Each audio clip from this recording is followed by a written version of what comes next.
Hello, कैसे हो सब लोग? बढ़िया। तो फिर हम लोगों ने एक्सरसाइज 1.3 ख़त्म कर लिया है। ठीक है। और आज हम लोग मिसलेनियस एग्जांपल्स करने वाले हैं। ठीक है, तो स्टार्ट करते हैं फिर। ठीक है, कुछ क्योंकि देखो हमारा एक टॉपिक जो इसमें है बाइनरी ऑपरेशंस, वो सिलेबस में नहीं है, तो उसके मिसलेनियस एग्जाम्पल भी मैं नहीं कराऊंगा। ठीक है। ठीक है, उसके अलावा अगर कोई डाउट आ रहा है तो उस क्वेश्चन को बता ज़रूर देना। ठीक है, करा दूंगा। ठीक है, चलो शुरू करते हैं हम लोग। इफ़ R1 एंड R2, ठीक है, कोई रिलेशन 1 है और रिलेशन 2 है, आर इक्विवेलेंस रिलेशन है। हमें पता है या भूल गए हो? जानते हो ना क्या होता है इक्विवेलेंस रिलेशन? जो रिफ्लेक्सिव भी हो, सिमेट्रिक भी हो और ट्रांजिटिव भी हो। ठीक है। इन अ सेट ए, कोई सेट ए का है, शो दैट, हमें शो करना है जो R1 intersection R2 is also an equivalence relation होगा। ठीक है, हमें शो करना है कि ये दोनों, ये जो होगा ये भी इक्विवेलेंस रिलेशन होगा। ठीक है, हमें यहाँ पे क्या गिवन है कि R1 एंड R2 ये दोनों दोनों क्या है? इक्विवेलेंस रिलेशन है। इक्विवेलेंस रिलेशन यहाँ पे है। ठीक है, और यहाँ पे हमें यहाँ पे प्रूफ करना है कि शो क्या करना है कि R1 R2 ये इक्विवेलेंस है, हमें ये शो करना है। ये है हमारा टू शो है। ठीक है, ये हमें शो करना है। तो देखो कैसे करेंगे इसका आंसर करो। पहला चीज मैं यहाँ शुरू कर रहा हूँ। पहला मैं कर रहा हूँ रिफ्लेक्सिव प्रूफ कर रहा हूँ। ठीक है, पहले मैं रिफ्लेक्सिव के लिए क्या होना चाहिए? फॉर रिफ्लेक्सिव जो कोई भी एक एलिमेंट है ए कॉमा ए, वो तुम्हारा क्या होना चाहिए? बिलोंग करना चाहिए R1 R2 से। ठीक है, R1 इसे बिलोंग करना चाहिए ना फॉर दिस। ठीक है, लेट, मैं एक काम ले लेता हूँ कि x को मैं कोई एलिमेंट ले लेता हूँ, लेट नहीं, a को मैं एलिमेंट ले लेता हूँ, वो कैपिटल ए सेट में बिलोंग करता है। ठीक है, तो जरा बताओ क्या होगा फिर? क्या वो R1 के लिए a कॉमा ए जो होगा, क्या वो R1 वाले में होगा? क्योंकि R1 तो रिफ्लेक्सिव है ना, तो a कॉमा ए तो बिलोंग्स टू R1। अच्छा बताओ, एक मैं ये बोलता हूँ कि a कॉमा ए, क्योंकि सेम सेट है, a कॉमा ए ले सकते हैं, a comma A belongs to R2, है ना। अगर मैं दोनों को देखूं जरा, ये भी R1 से बिलोंग कर रहा है और ये भी ये R2 से बिलोंग कर रहा है, तो दोनों को अगर मैं मिला दूंगा, पता नहीं जो चीज दोनों में है उसे हम लोग एंड कहते हैं, यानी कि इंटरसेक्शन कहते हैं। दोनों में कॉमन है ना, तो मैं सिंपल क्या कह दूंगा, a comma A belongs to R1 intersection R2। ठीक बात है ये चीज? ये बात समझ में आ गया? पहले चीज क्या करा मैंने यहाँ पे? तो मैं कह सकता हूं देयरफॉर R1 ये जो है इज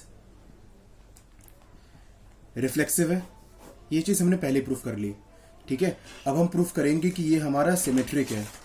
ठीक है, अब देखो सिमेट्रिक में क्या होना चाहिए? फॉर सिमेट्रिक, ठीक है, सिमेट्रिक वाले में हमारा क्या होता है कि इफ ए कॉमा अगर बी बिलोंग कर रहा है R1 R2 से, तो therefore B comma A also belongs to R2। ये होना चाहिए ना, R1 इंटरसेक्शन R2, ये होना चाहिए। अब मैं यहाँ पे प्रूफ कर रहा हूँ। प्रूफ हमें कर रहा हूँ, कैसे होगा शो कर रहा हूँ यहाँ पे। ठीक है, कि यहाँ पे हमें दे रखा है सिंस, क्योंकि ए कॉमा बी तो तुम्हारा R1 इंटरसेक्शन R2 है ना, ये तो है ही, तो क्या मैं ये कह सकता हूँ ये दोनों में है ना, R1 R2 दोनों में है, तो क्या ये जो है R1 में भी होगा और ये R2 में भी होगा ना, क्योंकि इंटरसेक्शन है, दोनों में है। तो मैं क्या कहता हूँ, तो देयरफॉर मैं ये कहता हूँ कि a कॉमा बी जो तुम्हारा होगा वो तुम्हारा बिलोंग करेगा R1 से, एंड ये जो तुम्हारा होगा a कॉमा बी वो तुम्हारा R2 में भी बिलोंग करेगा। ठीक है, अच्छा बताओ जरा, मुझे ये बताओ जरा एक बात, ये मेरा इक्विवेलेंस रिलेशन है ना, R1 और R2 इक्विवेलेंस रिलेशन अलग अलग से भी है, तो मैं कहता हूँ अगर ये तुम्हारा R1 से बिलोंग कर रहा है तो therefore B comma A also belongs, ये तुम्हारा R1 से बिलोंग करेगा। क्यों? क्योंकि R1 उसने दे रखा है कि वो सिमेट्रिक है ना। और अगर ये R2 से बिलोंग कर रहा है तो मैं क्या कहता हूं कि B कॉमा ए भी तुम्हारा R2 से बिलोंग करेगा। क्यों? क्योंकि तुम्हारा R2 सिमेट्रिक है ना। अब जरा दोनों को ध्यान से देखो, ये B कॉमा ए तुम्हारा R1 में भी है और B कॉमा तुम्हारा R2 में भी है, तो कॉमन है ना R1 R2 के लिए, यानी कि इंटरसेक्शन, तो B comma A belongs to R1 intersection R2, क्योंकि R1 और R2 में दोनों में ये चीज कॉमन है। ठीक है, ये चीज हमने प्रूफ कर दिया। देयरफॉर R1 और R2 तुम्हारा क्या होगा, इज सिमेट्रिक। प्रूफ कर दिया मैंने। अब हमें आखिर करना है हमें कौन सी चीज है, अब हमें करना है इसको ट्रांजिटिव में प्रूफ करना है, ठीक है।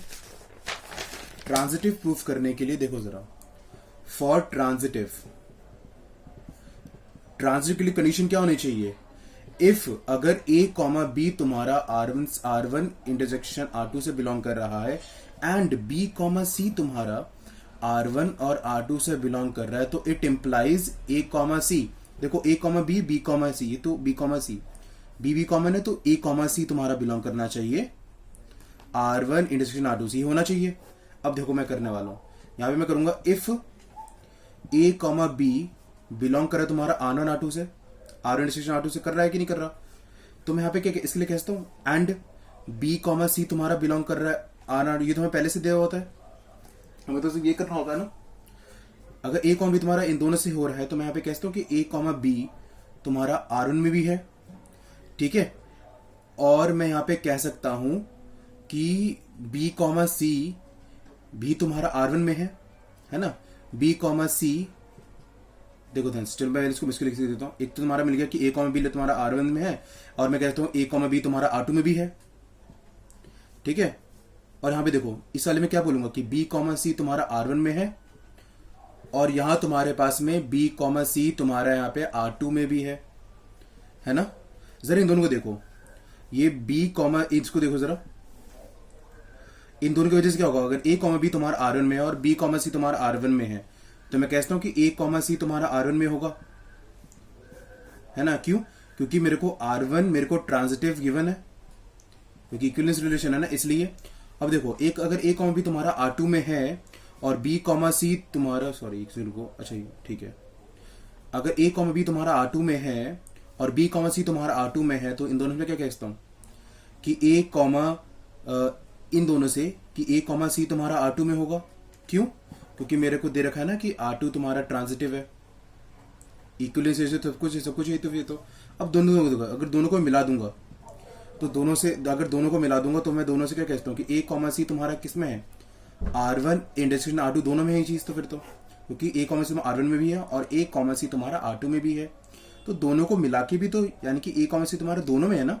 दोनों का मतलब क्या है, इनकी बोथ का मतलब क्या होगा, इंटरसेक्शन हो गया, ठीक हो गया ये चीज। अब कैसे मैं कहता हूँ therefore R1 intersection R2 is transitive also, transitive, तो देयरफॉर मैं कहता हूं क्या कि R1 intersection R2 is an equivalence relation, ठीक है। ये मेरा प्रूफ हो गया, क्वेश्चन खत्म हो गया।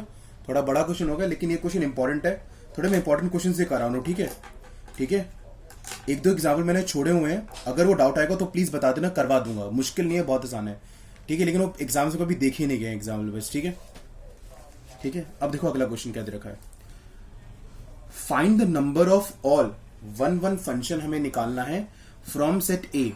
देखो क्वेश्चन क्या है, यहां पे मैं दे रखा है कि हमें वन फंक्शन हमें चाहिए सेट ए का 1 2 3, यहां पे मैं ये दे रखा है, ठीक है, टू इटसेल्फ कितने वन फंक्शन होंगे, यानी कि हमसे पूछ रहा है अगर ये सेट हो 1 2 3 है ना, ये भी है 1 2 3, बोले इटसेल्फ ही कर दिया। Find the number of all one functions, सारे वन फंक्शंस को बताओ कितने होंगे from set A to itself, यानी कि अगर ये भी सेट है और ये भी सेट है तो कितने होंगे वन, हमें ये निकालना है। वन फंक्शन क्या होता है, वन फंक्शन वो फंक्शन होता है जब every element in domain have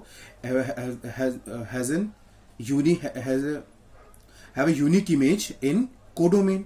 देखो मैं एक कैसे बोलता हूं, मैं देखो कैसे लिख रहा हूं, एक ये वन फंक्शन नहीं है, बताओ जरा, एक ये वन फंक्शन है, ठीक है, कि एक वन का वन, या भी तो है ना कि हर एक डोमेन के एलिमेंट की एक पर्टिकुलर इमेज है कोडोमेन में, पक्की बात। अच्छा मैं ये भी तो कहता हूँ, नहीं कहता, अगर ये 1 2 3 हो, ये 1 2 3, अगर ये तो 1 1 है, ये भी तो 1 1 अभी है कि नहीं है ना, ये भी 1 1 तुम्हारा है, हर एक एलिमेंट की डोमेन है, हर एक एलिमेंट की इमेज है ना। अच्छा ये भी तो 1 1 होता नहीं होता, ठीक है। अगर मैं इसकी बात करूंगा, अगर ये हो, देखो मैं कैसे बना के सुना, पहले मैंने 1 को ऐसे लिया, फिर मैंने 2 को लिया, मैं 3 को ले लूंगा, है ना, पता लगाने के लिए। अब देखो मैं ये भी तो लिखता नहीं लिखता, मैं पॉसिबिलिटी दिखा रहा हूं तुम्हें, ठीक है। अब मैं ये ऐसे ले लेता हूं, ठीक है। अब मैंने कितने बना, देखो 4 1 1 फंक्शन निकल के भी, तो क्या और आ सकते हैं अभी? क्या हाँ और आ सकते हैं अभी, देखो जरा 1 2 3 और 1 2 3। अच्छा ये भी तो होता है, अगर ये 1 से 2 और 2 से 3 और ये हो जाए, ये तो और 1 फंक्शन है, ठीक है। सब अलग अलग एक दूसरे से, लेकिन सबके सब क्या है, 1 1 फंक्शन है, ठीक है। अच्छा ये भी तो पॉसिबल है ना कि अगर ये हो जाए तुम्हारा, फिर ये और ऐसे करके, है ना, ये भी तो 1 1। तो बताओ टोटल कितने 1 फंक्शन आ गया हमारे पास में? 1 2 3 4 5 6, तो तेरा टोटल 6 1 1 फंक्शंस आर देयर। ये हमारा आंसर है। लेकिन बोलोगी तो भैया तब 3 है ना। अगर भैया यहाँ पे 3 है तो फिर तो थोड़ी आसान है, लेकिन मैं यहाँ पे बोलूंगा यहाँ पे ये 4 है 5 होता, तब कैसे करते? आगे और बढ़ जाता फिर ये, तो कैसे करते? इतना सब बनाने का टाइम ही हमारे पास नहीं है। तो सिंपल मेथड क्या है इसके लिए, बहुत जल्दी करने के लिए, ये तो मैं थोड़ा बता दिया। सिंपल के जितने नंबर है ना, इसका फॉर्मूला क्या होता है, नंबर ऑफ 1 1 फंक्शन निकालने के लिए सीधा हम लोग बोलते हैं n factorial. n factorial n क्या होता है, कितने एलिमेंट्स, यहाँ पे 3 एलिमेंट्स है ना, तो 3 फैक्टोरियल। कितना आंसर बताओ यहाँ पे सिर्फ 3 फैक्टोरियल। बता ना n फैक्टोरियल यानी कि 3 फैक्टोरियल कितना होता है, 3 फैक्टोरियल 3 इंटू 2 इंटू 1 यानी कि टोटल क्या आंसर हो गया, 6 हो गया आंसर। अगर इसी क्वेश्चन में अगर वो बदलाव कर देता कुछ, अगर इस क्वेश्चन में ऐसे दे देता 1 2 3 और 4, अब बोलता है इसमें बताओ कितने हैं, ऐसे निकालने में तो बहुत टाइम लग जाएगा, पेपर में आएगा क्वेश्चन 1 मार्क का अगर आते तो फिर तो हम कैसे सीधा क्या बोलेंगे भैया n फैक्टोरियल, और यानी कितना हो जाएगा, कितने 4 एलिमेंट है ना, 4 फैक्टोरियल, 4 इंटू 3 इंटू 2 इंटू 1 यानी कितना हो जाएगा बताओ, 4 इंटू 3 12, 12 2 24। अच्छा बोला एक और क्वेश्चन मैं बोला आपसे, उसने बोला चलो ये 1 1 हो गया, अगर आपसे ये पूछ देता वो find the number of all 1 onto functions, तो कैसे निकालते? कोई दिक्कत बात नहीं है, सेम ही होता है, यानी कि जो ये है यही उसका आंसर वही होगा, कोई दिक्कत की बात नहीं है। क्यों? देखो जरा, ये 1 1 फंक्शन है तो क्या ऑन टू भी तो फंक्शन है ये? क्या हर एक जो एलिमेंट है कोडोमेन के अंदर, क्या उसके प्री इमेज नहीं है क्या, है ना? ये इसकी भी तो सबकी प्री इमेज है, यहां भी सबकी प्री इमेज है। सारे के सारे जब भी आप किसी भी सेट ए का उसी के साथ जब आप लेते हो, तो जितने भी फंक्शंस आते हैं वो 1 1 भी कहलाते हैं, वो ऑन टू भी कहलाते हैं। यानी कि जो आपको क्वेश्चन, अगर दोनों क्वेश्चन आता है find the number of all 1 1 functions, तब भी आपका आंसर होगा n फैक्टोरियल, जितने एलिमेंट्स है उसका फैक्टोरियल कर देना। अगर आपसे बोले find the number of all onto functions, तब भी क्या आंसर होगा, जितने नावे नंबर्स होंगे उनका फैक्टोरियल कर देना। दोनों का आंसर सेम आएगा। आसान है, कैसे करना है, ठीक है। चलो अगले क्वेश्चन पे चलते हैं हम लोग। यहाँ पर देखो उस क्वेश्चन में क्या दे रखा है, कंसिडर द आइडेंटिटी। देखो आइडेंटिटी फंक्शन पता ना क्या होता है, कि जो डाला वही का वही आ गया। क्या बोलो, नेचुरल नंबर से नेचुरल नंबर बोला हुआ है, ठीक है। देखते जरा बताता हूं कैसे होगा। उसने ऐसा बोल दिया मेरे से यहाँ पर कि अगर यहां से ये है और ये है, ठीक है, दो सेट है n to n है, यानी कि 1 2 3 up to blah blah blah blah ब्ला ऐसे करते चले, और यहाँ भी इसे 1 डाला तो 1 मिले, 2 डाला तो 2 मिले, 3 डालो तो 3 मिले। ये होता है तुम्हारा क्या चीज, आइडेंटिटी फंक्शन। जो डाला वही का वही मिले। उसने देखा ना, अगर 1 डालोगे तो 1 मिलेगा, 2 डालोगे तो 2 मिलेगा, 3 डालोगे तो 3 मिलेगा, ठीक है। फॉर ऑल, इसका मतलब for all x belongs to natural number, ठीक है। शो दैट ऑल्दो, उसने बोला ये जो आइडेंटिटी फंक्शन है क्या ये ऑन टू है? हाँ ऑन टू है। क्यों ऑन टू नहीं है क्या ये बताओ? कि हर एक जो एलिमेंट है यहाँ पर ये कोडोमेन में, क्या सबकी एक पर्टिकुलर प्री इमेज है? हाँ है। 1 की प्री इमेज 1 है, 2 की प्री इमेज 2 है। हाँ ये 1 1 क्या हमें बोलता, हाँ IN जो आइडेंटिटी फंक्शन है n वाली, वो onto function is onto, है ना, ठीक है, ये तो ऑन टू है।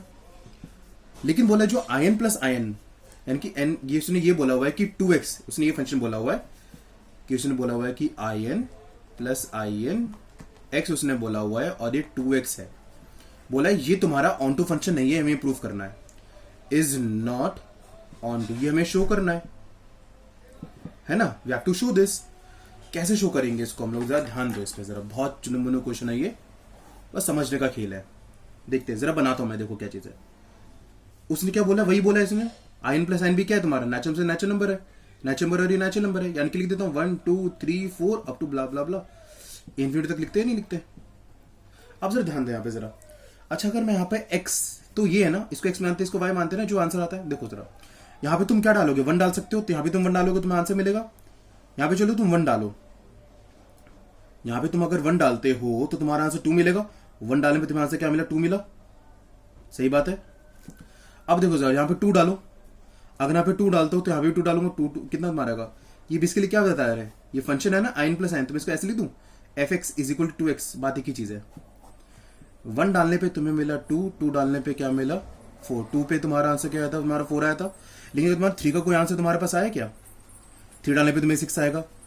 ये क्या, ये तुम्हारा 1 1 फंक्शन तो है, हाँ सबकी एक पर्टिकुलर इमेज आ रही है, आएगी 3 की 6 आएगी, 4 की 8 आएगी, 5 की 10 आएगी, 6 की 12 आएगी, आती रहेगी। लेकिन यहाँ पे क्या होगा, लेकिन यहाँ पे क्या होगा तुम्हारा, क्या 1 का कोई यहाँ पे 1 का कोई प्री इमेज यहाँ पर आएगा क्या, नहीं आएगा ना। 1 का कोई आंसर आएगा क्या यहाँ पर, क्या नहीं होगा। 2 को क्या 3 बच गया, हाँ बच गया। तो क्या लिखेंगे, सिंस 3, एग्जाम्पल ले लो, since 3 does not have a pre-image in domain, therefore, ठीक है, therefore it's not onto। सही बात समझ में है क्या बात है, बात क्लियर हुई। 3 के लिए तो कोई है ही नहीं, 1 के लिए तो कोई है ही नहीं, यहाँ तो 5 बच जाएगा, 5 के लिए भी, क्योंकि 3 का आंसर 6 आएगा, 5 बच गया। ऑन टू क्या होता है, जब हर एक एलिमेंट जो होगा यहाँ पर को डोमेन में सबकी की प्री इमेज हो, लेकिन 1 की तो प्री इमेज मिली नहीं, 3 की इमेज नहीं, मैंने एग्जांपल लिया 3, आप 1 भी ले सकते हो, आप 5 भी ले सकते हो, है ना, कोई दिक्कत यहाँ पे नहीं है बिल्कुल भी। आगे चलें, चलो अगला क्वेश्चन करते हैं, और ये लास्ट मिसलेनियस क्वेश्चन होगा आपका, ठीक है। चलो, कंसिडर द फंक्शन, उसने एफ फंक्शन दे रखा है, ये 0 to π/2 दे रखा है। π/2 का मतलब क्या होता है, 90 डिग्री ना, क्योंकि पाई का 180/2 90 डिग्री। ये दे रखा है ब्रैकेट, यानी कि 0 से, यानी कि 0 भी होगा 90 भी होगा, उसके पीछे सारे नंबर्स होंगे। 2 रियल नंबर दे रखा है, ठीक है, आर गिवन बाय, लिख लेते हैं एफ एक्स, मुझे यहाँ पे क्या दे रखा है, साइन एक्स दे रखा है, और उसने एक जी फंक्शन दे रखा है, जी एक्स क्या दे रखा है उसने मुझे, कॉस एक्स दे रखा है, ठीक है। क्वेश्चन पूछा हुआ है, show that F and G are 1 1, पहले मैं शो कर देता हूँ कि एफ एन जी 1 1 है, यह हमें शो करना है, लिख देता हूँ मैं यहाँ पर, मुझे क्या शो करना है, यहाँ पे मुझे करना है to show F and G are 1 1, पहले मैं ये शो करने वाला हूं, तो पहले मैं शो करूंगा एफ 1 1 है, एफ को पहले मैं शो कर रहा हूं, एफ जो फंक्शन है वो 1 1 है। कैसे शो करते हैं, क्या लेते हैं, let x1 and x2 arbitrary elements belongs to, किससे, इससे ना, है ना, क्योंकि इसको x मानते हैं, इसको y मानते हैं ना यहाँ के, फिर तो किससे, 0 to π/2, है ना। अब तो देखो एंड ऑल्सो लेट fx1 बराबर fx2, फिर हम बोलते हैं अगर ये x1 बराबर x2 आ जाए तब वो तुम्हारा 1 1 फंक्शन होता है। लेकिन देखते जरा, अब डालते हैं fx1 है ना, यानी कि यहाँ पे fx है, क्या लिखूंगा, साइन x1 बराबर साइन x2।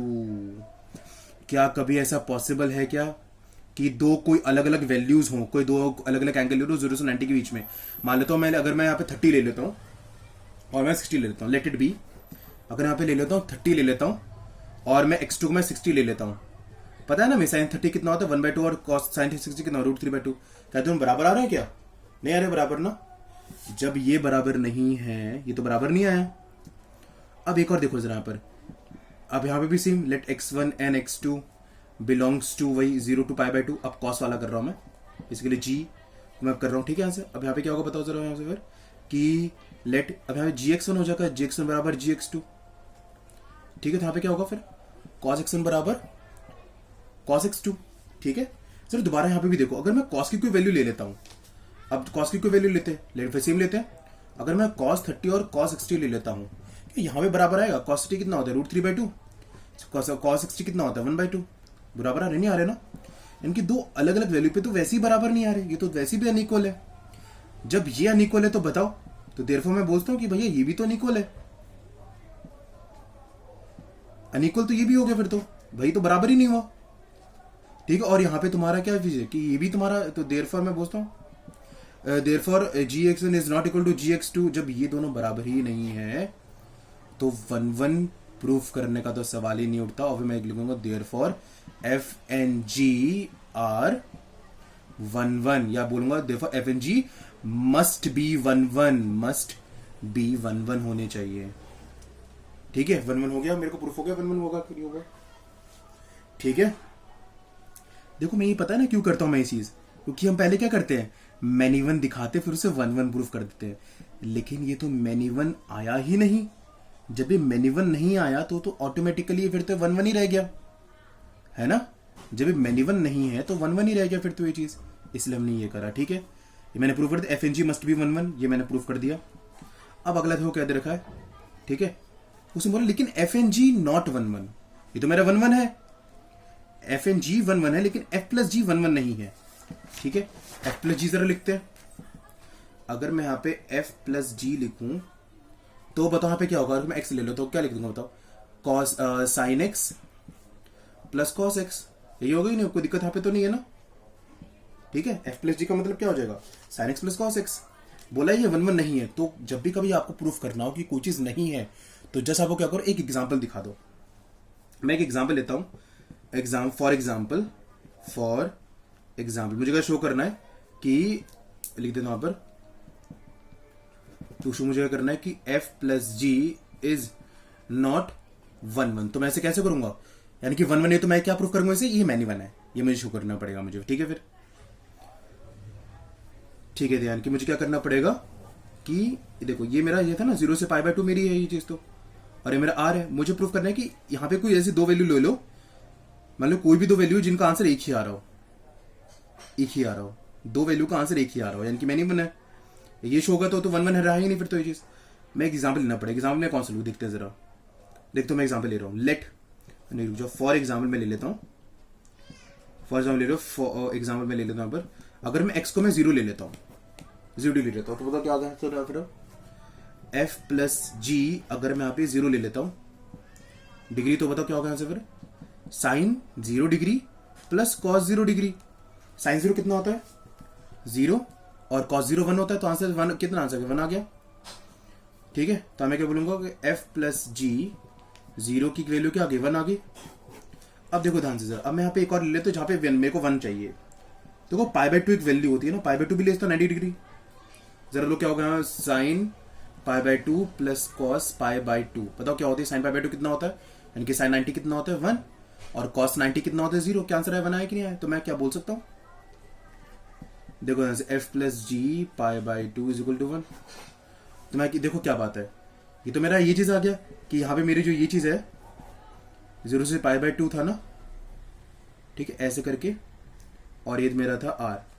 ये देखो ये मेरा 0 और ये पाई बाय 2 दोनों की वैल्यू मेरी क्या आ रही है, क्या आ रही है, तो therefore F plus G X is many 1 and not 1 1। Proof हो गई चीज, कैसे करा मैंने। इसी के साथ आपके सारे मिसलेनियस एग्जाम्पल खत्म होते हैं। नेक्स्ट क्लास हम लोग शुरू कर देंगे अपना मिसलेनियस एक्सरसाइज। ठीक है, ठीक है, चलो बाय। ठीक है, दिक्कत आएगी तो प्लीज बता देना। ठीक है, ठीक है।